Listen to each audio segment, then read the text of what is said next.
Okay, well, good morning, everyone. As was mentioned, my name is Alan Williams. I'm a planning and legislative consultant with the Community Planning Branch, Ministry of Government Relations, and I'm here to give a little introduction and overview of planning and development in Saskatchewan.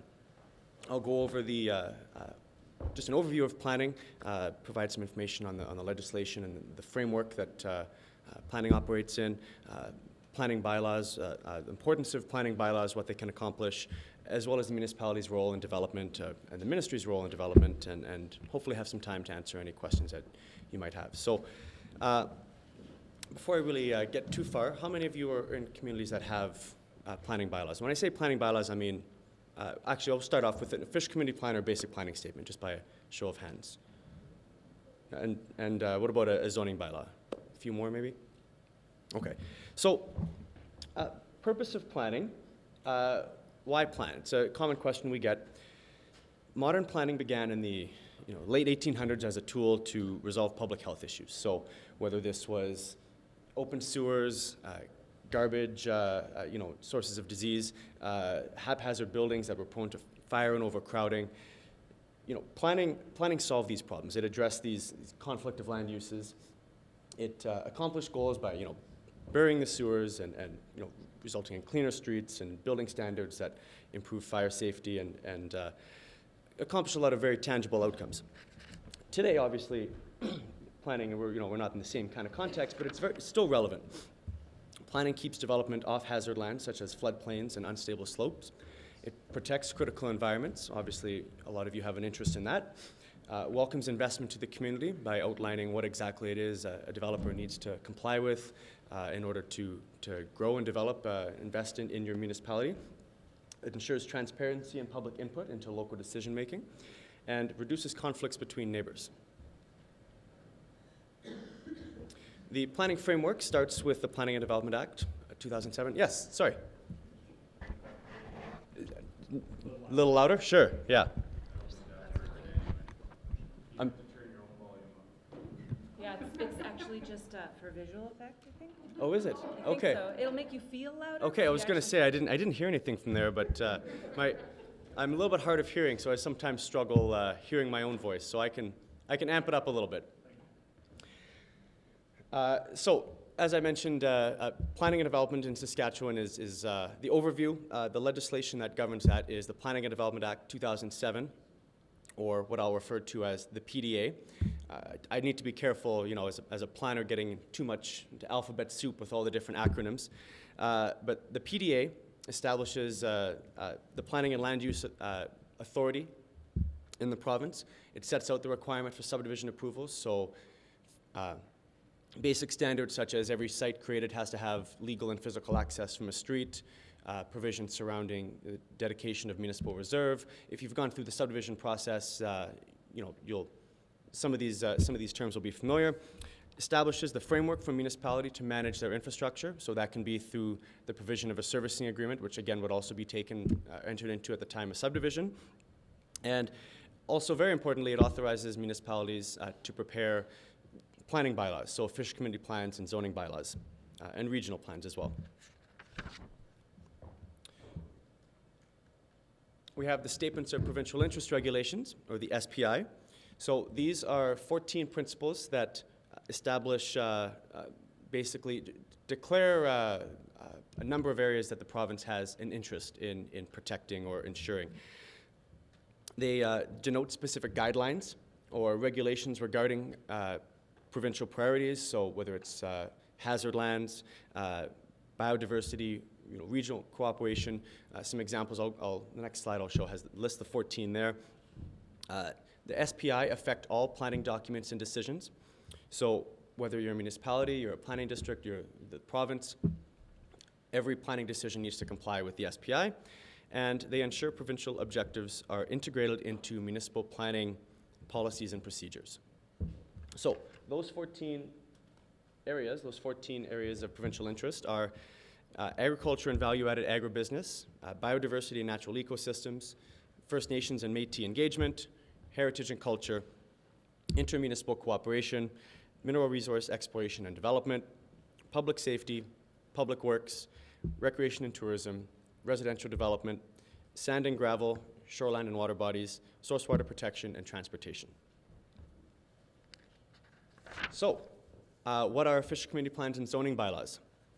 Well, the official community plan, or an OCP, if you have a basic planning statement in your municipality, the Planning and Development Act considers that to be an official community plan for, it's a statutory plan, it's the same, considered the same by the legislation. So an official community plan is a municipal bylaw, it can be either rural or urban, that guides the growth and development of a community through policy. It outlines a municipality's vision, goals, and the policies necessary to achieve them. It helps council make development-related decisions. And so, for example, you might have a rezoning application in your municipality. The official community plan will provide some policy to, council might be wondering, is this something we should consider? Should we rezone from agricultural to country residential or agricultural to industrial? And your official community plan will contain some policies to give some guidance to council, so they know under what circumstances you should, maybe consider rezoning, and under what circumstances you might not, or what changes you might need to see from the development application in order to ensure that development is something you want to have going forward. So it can be amended if the goals or vision of the municipality changes, and it must be consistent with provincial land use policies and the SPI. Your zoning bylaw. Zoning bylaw is the primary legal and administrative means of administering the official community plan. So it divides your municipality into a number of zoning districts and regulates development and use of land within those districts. So it'll set permitted uses, discretionary uses, uses that aren't permitted at all. And it also allows council to set standards for development. So it might indicate that all development needs to be set back 45 meters from the center line of the municipal roadway for the purpose of snow clearing. So it can be used to achieve certain goals and priorities of the municipality, things that just make sense, development standards like that. As well as it outlines the development permit procedures that an applicant would need to follow in order to apply for and ultimately receive approval for a development permit. So how do those documents tie in to the statements of provincial interest? Well, I guess I'll get to that in a couple slides. I'll first talk about a couple of the statements of provincial interest that are mandatory. So that all there's a couple provisions that very important that all new official community plans and zoning bylaws contain within them. So number one, mineral resource exploration and development needs to be a permitted use in every rural municipality. Sand and gravel development needs to be permitted or discretionary within every rural municipality. And for those of you that maybe aren't familiar with discretionary uses, permitted uses, so for example, you might have in your zoning bylaw, you might have a particular use that's permitted in a particular zone. So the application still needs to comply with all the relevant development standards, but setback from the roadway, if there's any parking requirements or any landscape requirements, that kind of thing. Just as a couple examples, discretionary is council has decided that in some cases, if it's done properly or if certain criteria are met, that yes, that use is something that would be approved, but it's subject to criteria. So it's not just an automatic yes, it's okay, this development needs to meet the following standards in order to be approved by council. So those criteria, those discretionary use criteria, those are something that need to be contained within your zoning bylaw. So I don't know if that makes sense. I kind of bouncing around a little bit here, but anyway, I'll keep going with the SPI. So when I say sand and gravel needs to be permitted or discretionary, it's either needs to be permitted or discretionary, where there's a list of criteria that can be followed and the development permit can be achieved at that point.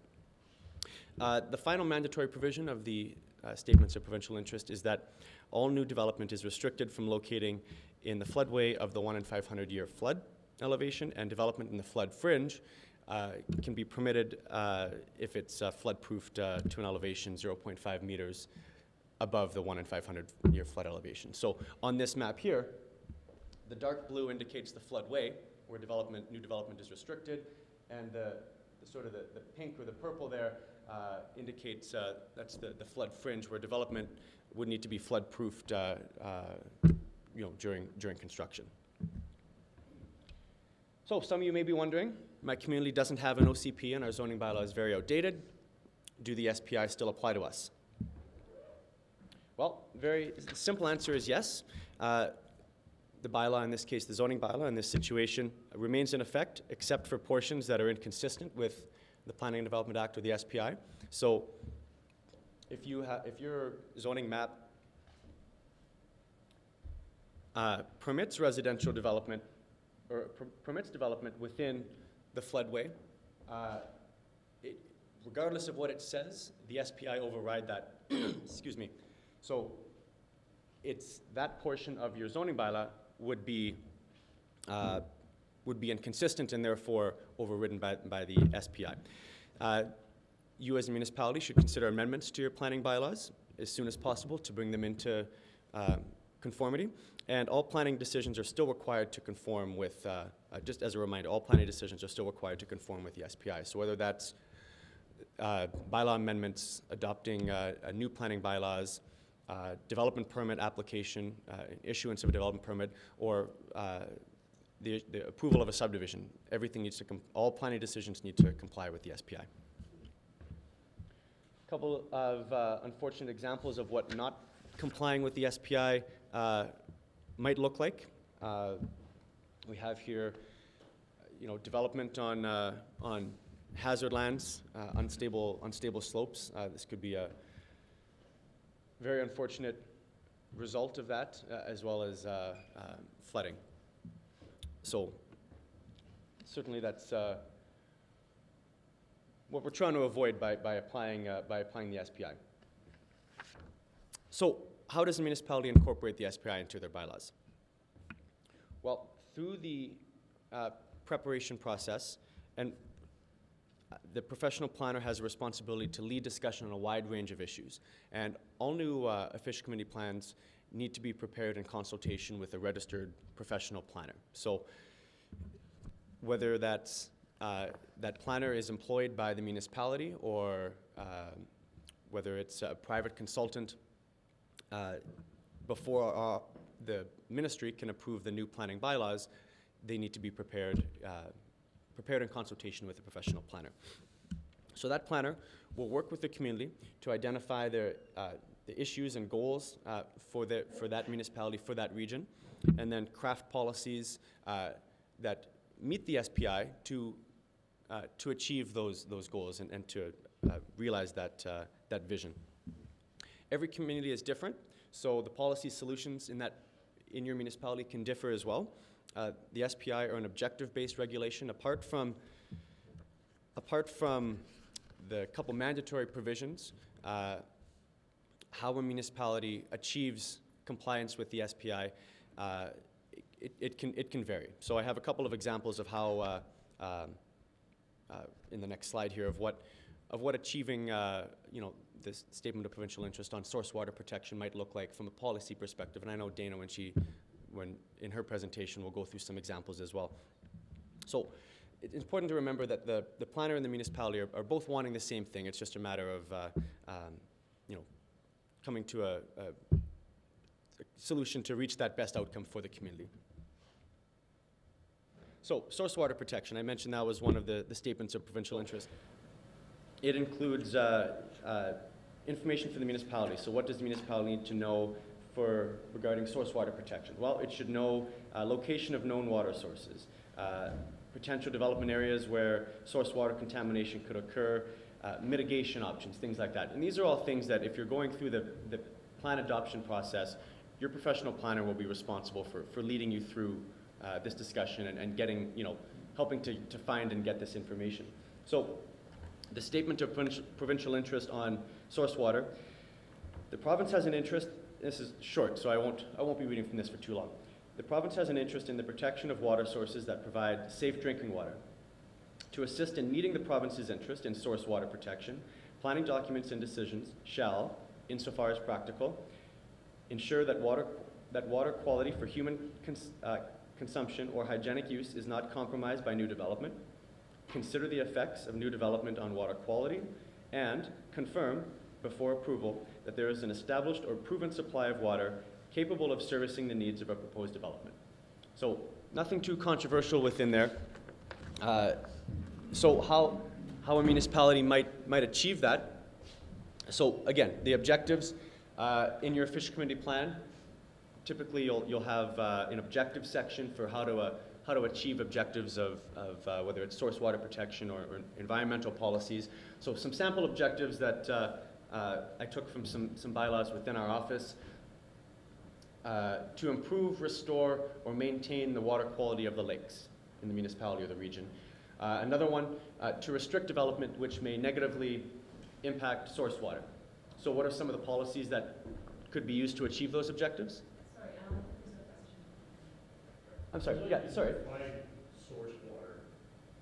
So, Because, I mean, a lake can have water, but it doesn't necessarily, that's not necessarily the source. It could be lakes fed by water further up. So what do you mean by source water? I guess any water that it's, I think, a little more specific than just potable water for human consumption, but basically it's broader. It's almost any water, but particularly that that will be used for human consumption, and or environmental, you know. Because there's a little bit of overlap with some of the statements of provincial interest. So I'll just read from this here. There's also an interest on shoreland and water bodies. So there's an interest to minimize, mitigate, or avoid potential development impacts to waterways, watersheds, water bodies, wetlands, shorelands, aquifers, and groundwater. So regardless. Yeah, I'm speaking to source water here, but throughout all of the SPI, all water sources are going to be. Yes, you couldn't just say water. Yeah. When you say source water, you take source water.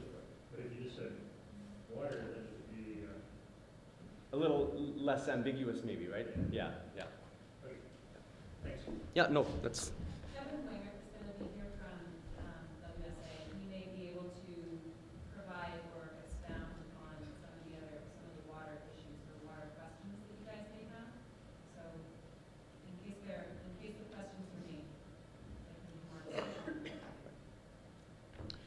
So some of the policies that to achieve the objectives of restricting development which may negatively impact water or source water. So your fish committee plan might say something like, development shall not deplete or pollute the lakes and water in the valley. Or council will encourage development that protects water supplies. Or another, council may deny a permit to any development that may negatively impact groundwater and surface water sources on adjacent lands. So those are the policies that council is going to look at to consider when you have a development application, if you're considering rezoning, or if you're considering discretionary use, or really any use, whether it's permitted, that would need to comply with those policies. So council might be considering, do we rezone from agricultural to industrial? Okay, does it, if it's development that protects the water supplies, then maybe that's something here council will encourage that kind of development. If it's something that may negatively impact ground and surface water, then maybe that's something they wouldn't want to proceed forward with and rezone. Or maybe it means they have a conversation with the developer to so that the proposal is changed in order to meet the policies within their planning bylaws. So that's one example of how the SPI, or the statements of provincial interest, can be implemented within your planning bylaws. Yes? Yes, I have a problem there where it says development protects water supplies. How do you protect water supplies when you have to share the water with the United States? You have to share the water with USA? We're in a different situation there. Yeah. So it could be that the water supply comes from an aquifer, right? So if it's something that would negatively impact that aquifer, then maybe that's something that council wouldn't, would not want to encourage, right? I mean, I understand that that's broad, and that's a situation like that is exactly why you would work with your professional planner to come up with the right policies for your municipality. These were just a couple that I borrowed from within the office when I was developing this presentation, but it doesn't mean that those are the right policies for your municipality.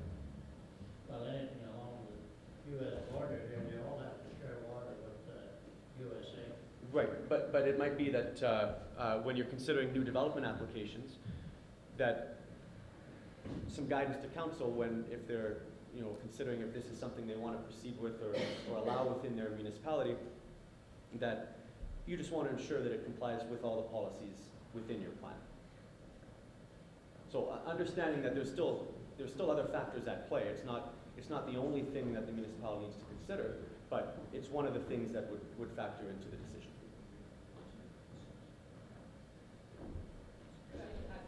Maybe just to clarify, like these are specifics for your RN boundaries, right? So this is regulation of policies that apply to your specific jurisdiction. Even though the water runs beyond, it's a more regional level, still in your municipality, this is kind of what you're going to do as council and how you're going to make decisions for the boundaries that you're.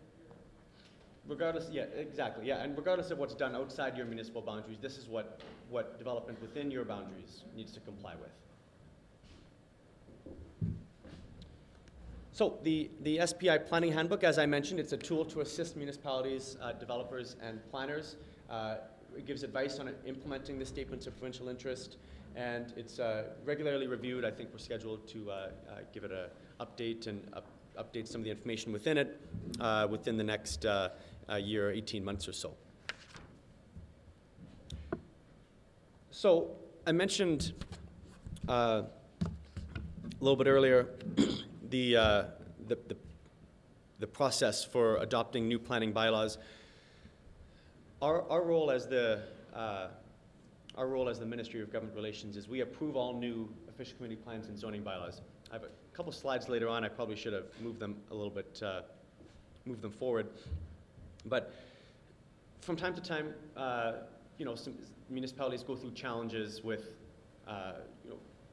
going through that process, and I understand there's a number of municipalities within SODCAP that have recently, I don't know if they're here today, that have recently adopted new planning bylaws. And is anybody? There's a number in 2014. Grassy Creek, Bone Creek. I don't know if they're okay. And the majority of the vast majority of professional planners in the province are excellent, and it's not suggesting that there's any that aren't, but it's just some good tips to keep in mind with if you are going through the plan adoption process. So you've decided as a municipality or with a couple of municipalities, your neighbors, that yes, you want to investigate, you want to go through the process of getting planning bylaws, so getting an official community plan and zoning bylaw. So some tips that we can share as ultimately the approving authority for new bylaws: establish the terms of reference within your contract. So whether that includes your cost, your timing, get those expectations out front in terms of how long it's going to take, what the process is going to look like, how many, whether it's the number of level of engagement, how many times the consultant is coming down to meet with you directly, or what levels of community engagement are they going to undertake. Just anything that that's going to be part of that process, just to get very clear and understand what's going to be within that contract. So as I mentioned, meetings with council, public meetings, to avoid copyright clauses and provisions. So we've seen or been made aware of contracts that have stated that the bylaws, the municipality can use them, but they're owned by the consultant that prepared them. That's not, they're public documents. That's not something that belongs in there. And again, as I mentioned, timelines, completion of the project and submission to council. Advice to council, thoroughly read the proposed bylaws, ask lots of questions. You can never ask enough questions, and go through scenarios. So whether it's, whether you have existing planning bylaws or you're getting them for the first time, go through the process with your consultant. What would rezoning, what is the process going to look like for us to rezone? What can we subdivide out single yard sites out of a quarter section without having to rezone? Or what level of do we want that permitted? Do we want that discretionary? What's required of us and the developer, the ratepayer, the landowner, every time that they want to do the following developments? Is that appropriate for your municipality? We have seen, again, the vast majority of bylaws that come into our office are very good, but we have seen bylaws that have come in that have more pages than actual residents in the municipality. So is it right-sized for your, is your bylaw right-sized for your municipality? Is it something that's going to be, easy to use and easy to amend if you need to, that kind of thing. So just those are the types of the questions and things to go through, just to ensure that at the end of the day, the final product that you get is something that's appropriate for a municipality that achieves the goals that you wanted it to achieve. So any questions, anything that, I've done a couple of these planning workshops, and there's been, or I've done a couple of planning workshops, and this slide from time to time generates a lot of discussion from municipalities that are thinking about going through the process, or they recently have and they have something to add or share. Is there anyone that, no? Bit of a question. Sure. We've recently encountered an issue ultimately that comes back from the Ministry of Environment. Commercial entity, Norwell, our council felt too close to a dwelling. Environmental regulations say 150 meters setback only. We feel way too close personally. We live amongst these things ourselves as councillors, and we wanted to increase that. Now, will zoning bylaw or anything we can bring out from today allow us to be able to push to increase that? Because we're dealing with some pretty big players. That's a tricky one. It's a bit of an issue that we're working very closely with the Ministry of Economy regarding setback from oil wells. As I mentioned, there is the statement of provincial interest that ensures resource extraction is a permitted use within every rural municipality. So whether that's oil, gas, potash, that kind of thing. And the council was very comfortable with the fact yes. that our water is safe and all of the important fundamentals that we brought up today. Our concern is The setback. a noise issue and a very serious inconvenience to have a 3-well pad 500 feet from your house, riding away for 3 weeks and then operating 24/7 in here to return. I would recommend. Have you been dealing with the professional, the planning consultant for your region in our office on that? Are you in the process of considering an amendment then? Well, the thing is, it was brought to our attention, of course, after licenses are signed and Yeah. things are starting to move. Landowner wasn't paying attention as to what was happening adjacent to his property on someone else's land. Right. Now, of course, he came to us with a complaint, understandably, we're the body he has to work with to get hold of this particular instance. Not a lot we could do. Of course, they meet all required legislation for the license. It is more than 150 meters back. They entertained making some changes in Yeah. his betterments, but they weren't, in perfect honesty, a betterment for him. They moved it closer instead of further to put it on his property to feel that we're appeasing. So, Yeah, that it's was kind of game they were playing. Left us at the point, once we find that environment puts the 150 meter number in there, and that's the only thing that we felt we were trying to change out of the mix. We don't feel we've had poor service or bad interaction with these companies up to date. I think Right. that's been good. It's just all of a sudden it's a little closer than we all felt we would like to allow. do you know, is it It supersede the Department of Environment's rules. in your? The planning bylaws would need to comply with whether it's our legislation or other elements of provincial Yeah, legislation. but the So, provincial legislation says 150 meters, and you say 300 meters. You're still complying with the 150 meters, you're just adding to it. yeah, I know it's it's an issue that's come up a few times.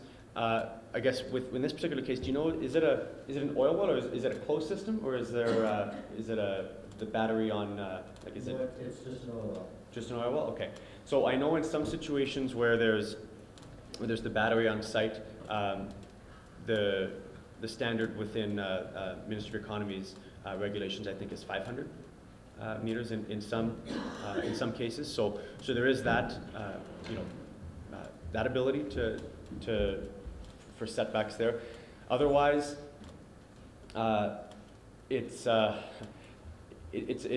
balancing act, right? And so I'd have to discuss with the Ministry of Economy, because I know it's something that they're working with and working on. So what would happen in a situation if say a rural municipality had a planning bylaw and the standard they permit oil wells and they wanted to amend their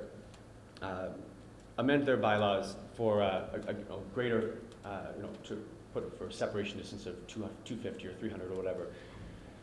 The amendment would need to receive approval from our office to ensure the provincial interests are met. And if we identified, that another ministry or agency might have an interest in the wording of the bylaw amendment, and we go through this with the Ministry of Agriculture, with standards for ILOs and that kind of thing, we would send it to them for comment. So it's tough for me to say exactly what the decision would be. It would really depend on the comments that we received from the Ministry of Economy and what exactly the standards were and what the local circumstances were. I know that sounds like a cop-out. Well, unfortunately, it puts you in an error that we're here today to try and step up and comply to coming down to starting our own regulations, that we are then, we're bound by the laws that are pushed down from above. So we still wait for decisions for months that may never happen because it wasn't in someone's interest to care about our little corner of the world. So we're being asked as governments today to step up and bring in legislation that's going to help all of this, yet we're told exactly what we're supposed to do. That I know isn't going to sit real well with most of the today. Right. So, my apologies for opening. No, that's fine. I'm not trying to dodge it or sidestep. It's just really tough for me to say unequivocally what our decision, what would be our decision in a situation that has a lot of factors depending on the circumstances, right? Yeah. So our bylaws we put in effect could be overridden by the province. The bylaws before the bylaws require provincial approval, and amendments require provincial approval. So it's not so much that they're overridden; it's that they wouldn't, new bylaws or amendments to wouldn't be approved if they didn't comply. And yes, as I mentioned earlier, if you have outdated bylaws that say, allow development on the floodplain, those portions of your bylaw are deemed to be, inconsistent and therefore, wouldn't apply. But So if we have no bylaws, so we're making bylaws, then we'd go through all this and make the bylaws, then send them on. The province says no, so then you'd have to start over again. No, I wouldn't say, the province would say no or would have to start over again. Sometimes what we do encounter is that whether we'll run into something where we review it and we identify that, most of it's spot on. It's great. There's just a couple elements that don't have strong enough language for prohibiting development on hazard lands, where land prone to slumping, or there's a number of decisions our office, the ministry, the minister can make regarding new planning bylaws. So the minister can approve them. They can approve them in part. So approve most of it with the exception of either a section or geographic area or region. It can approve it, the minister can approve it conditionally. So yes, we approve this subject, on the condition that you undertake the following amendments within a 6 or 12-month period. It can approve with directives, which is kind of similar to the conditions, or the minister can refuse them. So there's also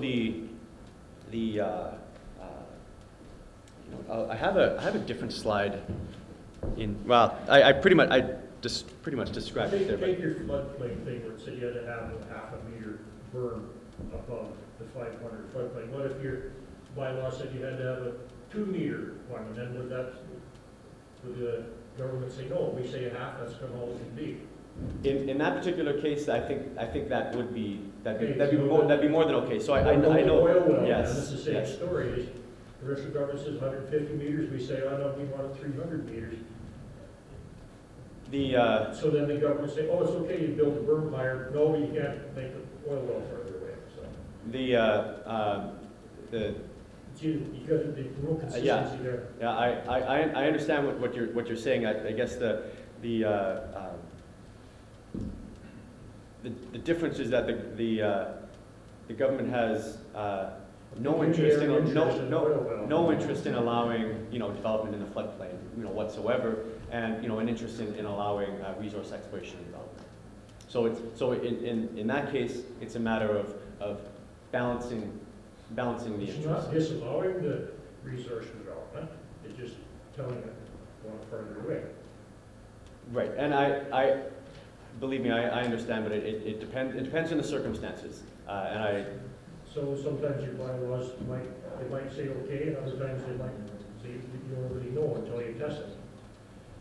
We and as part of the plan adoption process, if there are some particular issues that your municipality or group of municipalities are very, very concerned about, I would encourage you to, our expectations as a municipality are that we're going to get the following items, addressed, and maybe before you even get into things with your professional planner, you say, we're not interested unless, these are the things we're looking for.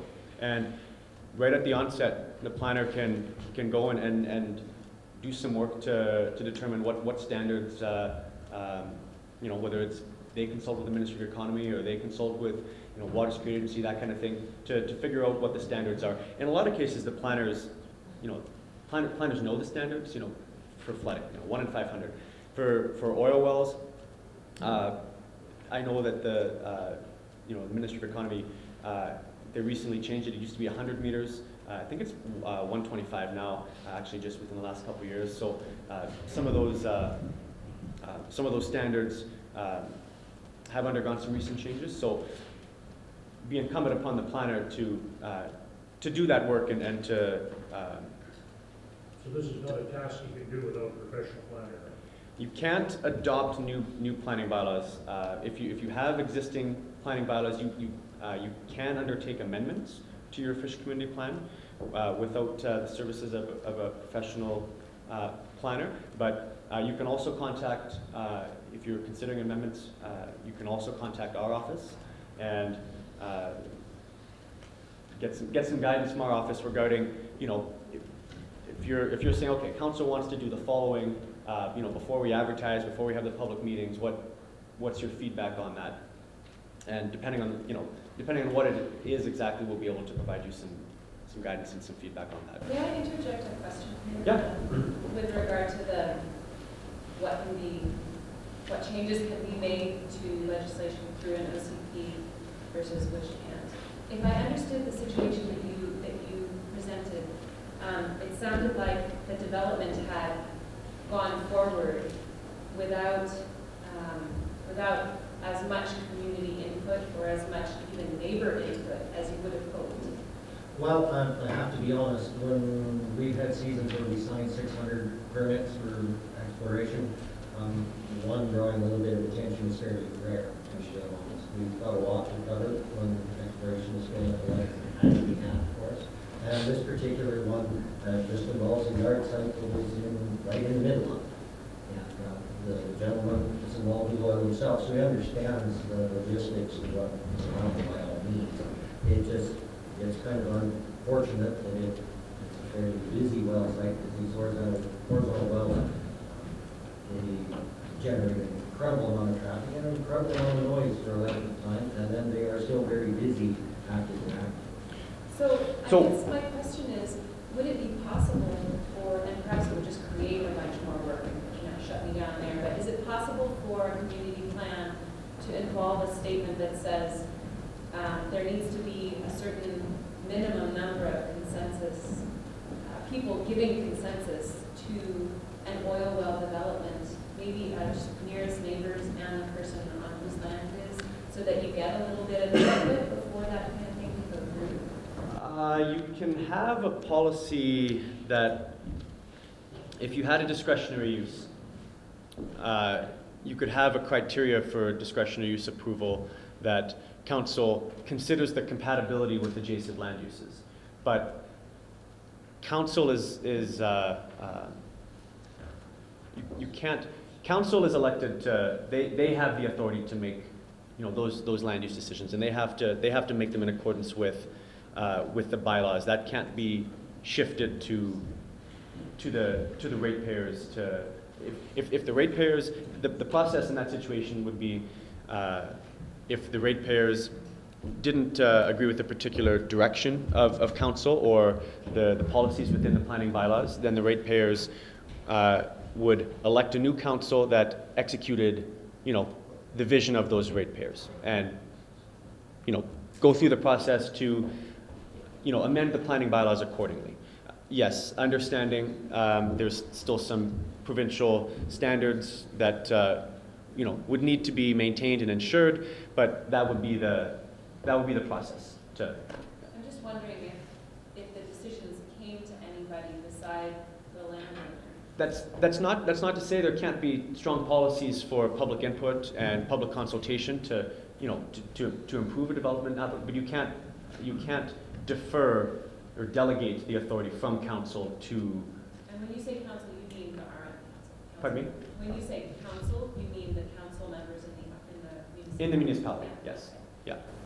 So I guess I'm just curious if there's a way to put a clause into a document like an OCP or a bylaw that says if you are not going to be developing outside of a certain distance, whether it's 300 or 500 or whatever, and if you are going to fall back to the bare minimum that the province requires in terms of a setback, you're going to need to have sign-off from this many people or from this many council members, or it's going to need, we understand that we cannot impose a setback that is greater than the provincial minimum, but if you are not going to go by our setback, then you're going to need to talk to us a bit more. Maybe there could be something like that, just so that negotiation might occur with the RM and the industry on that level before it fell back to a regulation. Yeah, I mean, I'm drawing a blank for how exactly the specific policies might be worded. You just have to be careful not to delegate the authority from council to anyone but council. Sure. Yeah, yeah. So. And our councillors do have to deal with the wells in their divisions on a per well basis, basically. Councillors saw that we had met all the required regulations, so 150 meters is being taken into account. So from council's point of view and the laws and rules that we are given to work from, yes, you can sign off because all of our requirements are met. It's just the fact that we feel that 150 meters is being added. If some of the concerns are regarding noise and just nuisance, those are matters that you can deal with in your bylaw as well. So you can issue permits with conditions that they only operate, for example, between the following hours, or that noise is restricted at the edge of the site to a certain amount, and so on. I should brought a few of our oil field guys with us to hear. Pardon me? Like that. I should brought a few of our oil field guys with us to hear something like that. I'm sure it would be very colorful very quickly. I think if you put a bylaw in those 300 meters, it's going to go through this anyway. They'll probably pass it, and then all companies, you still have length to them. Yeah, well, the problem is we're just a little bit higher because this is environment, so this isn't necessarily because we could get this forced down the throat. Well, they'll try, and it's a fairly small problem, but it's really the one concern that our council is having. Well, we don't have that many neighbors, so we can't have that many times, but it's the only source of contention that we've had that we felt was maybe a good direction and a quick benefit for something that we see as a problem with our neighbors. Finding out that our hands are all tied, but unfortunately, I don't see much do that. I would encourage you to contact the planner for your. I think I have I have our general office phone number in just a few slides. I can give it to you now or afterwards. And if there's something specific that you're looking at doing, it's easier for us to comment, myself or the As a one-on-one. on something specific, which we can then, take and get comment on or reflect on, as opposed to, hypothetical wording in a hypothetical situation. Understanding that I'm saying that I understand that they're very real situations, but for us it's more difficult to offer an opinion on. Are the public meetings listed in that one point here, is that a mandatory thing? What's that? Public meetings, is that a mandatory thing? You would have to. The plan adoption process requires, like any bylaw, right? That you have a public, hearing. You advertise for 4 clear weeks. Best practices would be that yes, you also involve the community well in advance of that, as you're shaping the goals and visions and contemplating the policies, saying, okay, well, here's what we're thinking. Here's, we've had some work with our planner. Here's, what kind of direction do we want to go in as a municipality? What are our priorities? And then take that to the planner and have the planner, the planner's writing the plan for the municipality, right? So then they should know, they have a better idea of what exactly it is the municipality wants. We find that public meetings are very, very poorly attended. So It doesn't, yeah, it, So if you have to have it, it's just an exercise, you have to go through the stuff. right, and it could be, maybe it's by invitation with some community leaders, or whether it's, so that you have different interests represented in the room, and it's not necessarily a public hearing. It can be a collaborative, design charrette or something where you go through different options for, this is what our municipality might look like if we went this direction, this is what it might look like if we went in this direction, and what's important to us. So it's something to talk about with your planner, just to see if that's, maybe that's not important to you at all. But if it's something that you want to have your planner be responsible for, good idea to put it in the contract.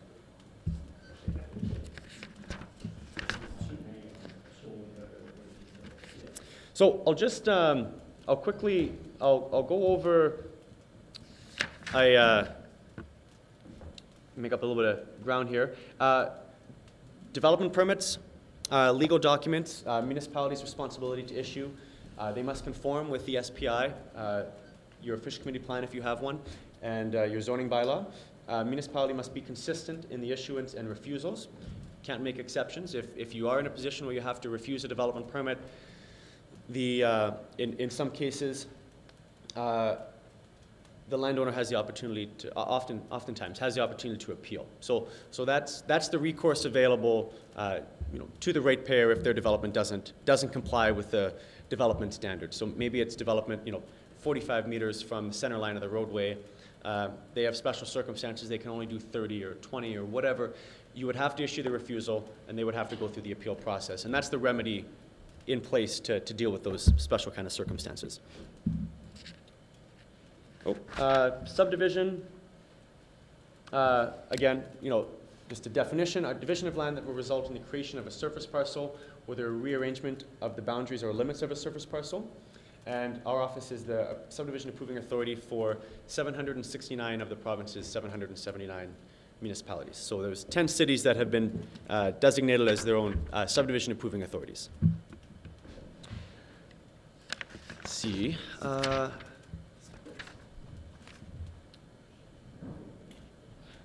Municipalities' role, responsible for ensuring the health, safety, general welfare of its inhabitants, managing the economic, social, cultural, and environmental development of the community, the preparation and adoption of regional plans, official community plans, and zoning bylaws, establishing a framework to create certainty for developers and investors, directing the type and density of growth within their boundaries. You can only do that if you have planning bylaws. So if a municipality doesn't have planning bylaws, it's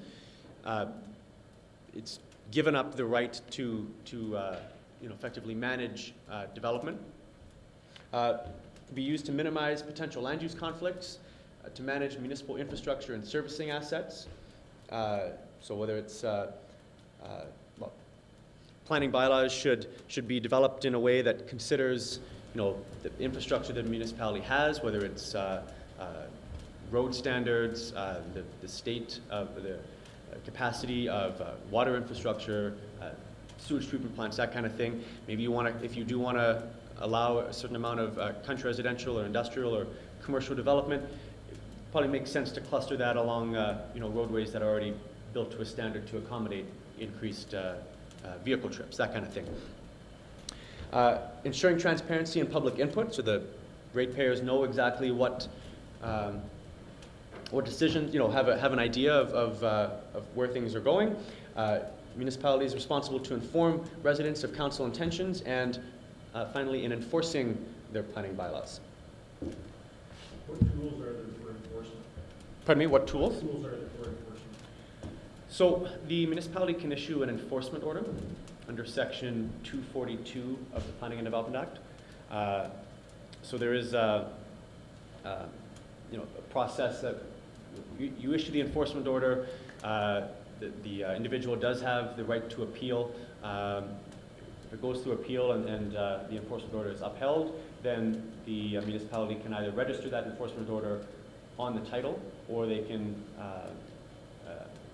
that's one thing they can do. They can also take it to the Court of Queen's Bench to enact, get the court to rule, issue a court order to remedy the situation. What about some of these pipelines? Are they burying them deep enough or not? Well, I can't speak to whether they're burying them deep enough or not. Enforcement order can only be issued, the enforcement order under the Planning and Development Act can only be issued for anything that under, so it's non-compliance with the zoning bylaw or official community plan. If there's a different piece of legislation that mandates the pipeline be a certain depth and they're not doing that, then it would be under that legislation, the recourse to address that, which I'm not familiar with, I couldn't speak to. So our office, we're responsible for approving regional plans, official community plans, and zoning bylaws. As I mentioned, we're the subdivision approving authority for many Saskatchewan municipalities. We receive about 1,300 applications annually. We're responsible for the provincial planning framework, for assisting the public and municipalities with planning, coordinating provincial interests, and in supporting regional planning, which I won't have too much time to really get into, but we're always encouraging municipalities to work together, whether it's to, simple matter of reducing costs on, going in with your neighbors to see if, they're looking to get planning bylaws, and perhaps the cost to your municipality will be less as a result. Or shared services, whether it's, sharing the services of a planner or of an administrator, of a bylaw enforcement officer, to collaborating on if you've, ensuring your planning bylaws have consistent future land use plans, especially important for rural municipalities and their urbans, or even something such as if you've gone through the subdivision process and dedicated a municipal reserve being taken, and the municipality takes cash instead of or money in lieu of the land itself, the municipality can enter into an agreement, intermunicipal agreement with any adjacent municipality to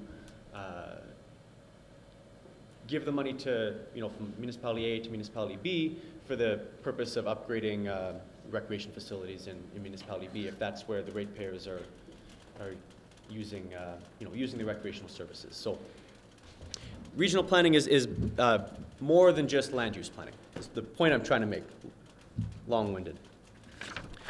I put a couple extra slides in here just in case I didn't have enough things to talk about. Luckily that's not the case, so I'll just breeze through the next few. How does the amendment process work? I should just cover this real quick. What time am I getting the hook? Wrap it up in the next 5 minutes or so? Yeah, sure. Okay, I have just a few more. So amendments are often in response to a particular development. So the amendment process can be either for your fish community plan or your zoning bylaw. So let's just say it's for, someone wants to come in and they want to rezone land from ag to country residential. So the bylaw would be drafted and reviewed. The municipality would advertise and adopt the bylaw.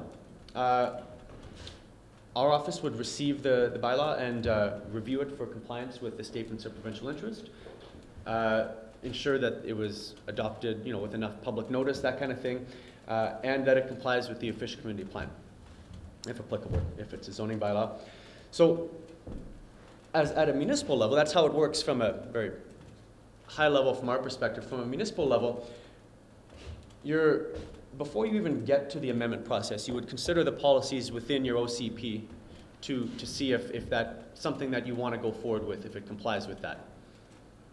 So, and oftentimes yes, in some situations, no, and maybe some other situations, yes, but only if the proposal, changes or differs in some way than it currently does.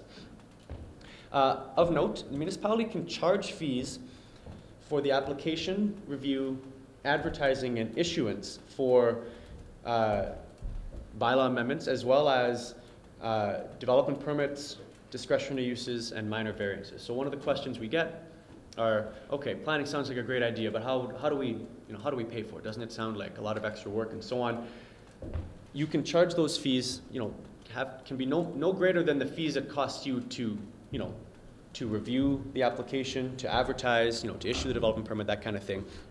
But that's one way in which a municipality can get some of the funds to undertake planning. So, leads right into how does a municipality manage or recover some of the costs associated with planning. So, planning bylaws outline location and form of development. It avoids scattered development, saving the municipality money by properly locating infrastructure. So whether it's, rural water pipeline, roadway, etc. Fees for development permits, as I mentioned in the previous slide.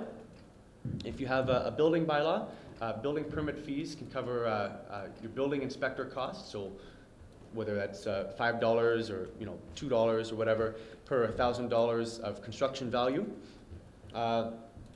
It's important to note the relationship between development and the infrastructure in your community.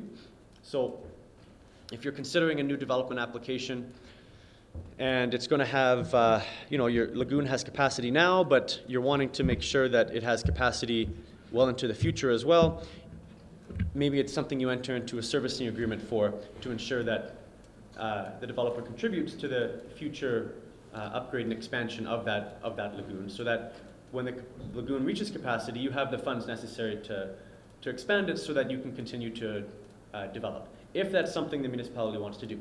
Not every municipality has a priority to increase their population, grow and develop, but if that's something that you've identified as something you want to do, a goal or vision of the municipality, and you want to allow that kind of development, then yes, that's something that is a very helpful tool.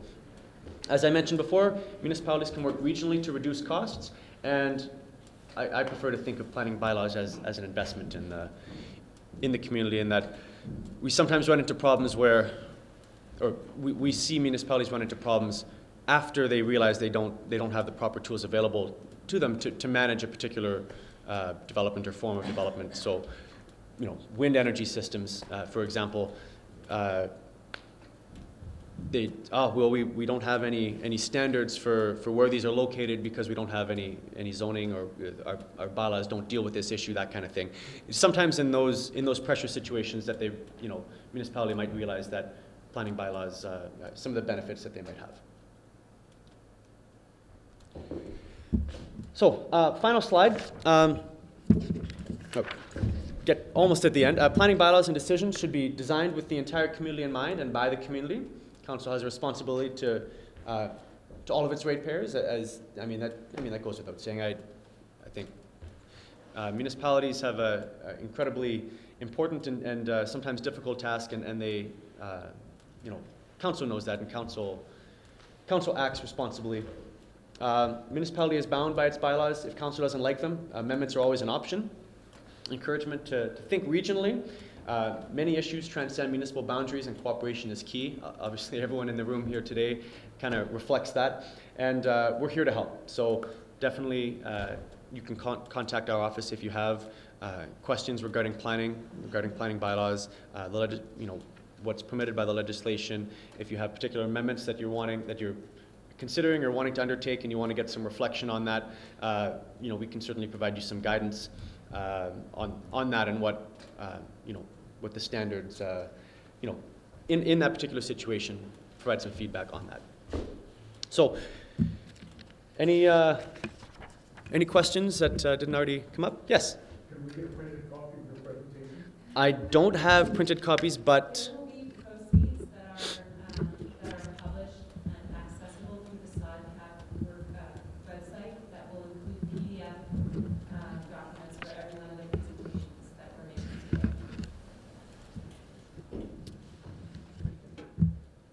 okay.